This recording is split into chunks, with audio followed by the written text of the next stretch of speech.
નમસ્કાર, વંદે માતરમ। આજે આપણે રોજિંદા વપરાશમાં જે વપરાતી હોય એવી વસ્તુ વિશે વાત કરવાના છે।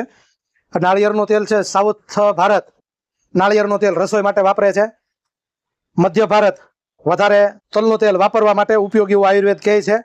બાકી અહીંયા મધ્ય ભારતમાં એટલે કે ગુજરાતને એમાં શીંગનું તેલ વધારે વપરાય છે।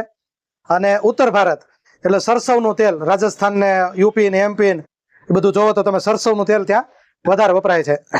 આપણી પાસે બધા જ પ્યોર ઘાણીના તેલ અવેલેબલ છે। મેં જેમ વાત કરી ને સાઉથ ભારતની, તો એટલા માટે વાત કરી હતી, અત્યારે ઉનાળાનો સમય, ગરમીના સમયમાં ગાયના ઘીમાં રાંધીને ખાઓ તો વધારે સારું છે। કોઈ પણ રસોઈમાં જ્યાં તેલનો વપરાશ હોય, શાક બનાવતા હોય અને જેમાં તેલ વપરાતો હોય એની જગ્યાએ તમે ઘી વાપરો તો બહુ સારું છે। પણ આપણા ઋષિમુનિ ઓપ્શનના રૂપમાં તેલો આપ્યા છે। તિલોદ્ભવતી તેલમ, તેલનું જે નામ આવ્યું છે એ તેલ ઉપરથી તલ તેલ નામ એવું આવ્યું છે, તેલનું નામ આવ્યું છે।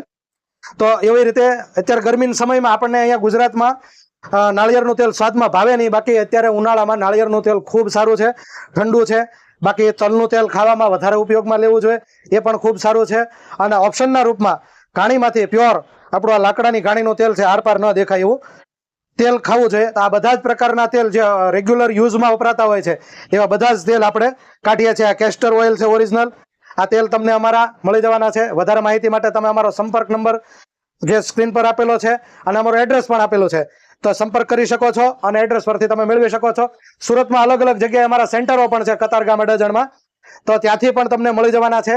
નવસારીમાં પણ અમારું સેન્ટર છે, એવી રીતે અલગ અલગ જગ્યાએ ગુજરાતમાં પણ સેન્ટર છે, તમને પ્યોર તેલ મળી જવાના છે। આગ્રહ માત્ર એટલો જ છે, પ્યોર ઘાણીના તેલ તમે ખાઓ। વંદે માતરમ, ભારત માતા કી જય।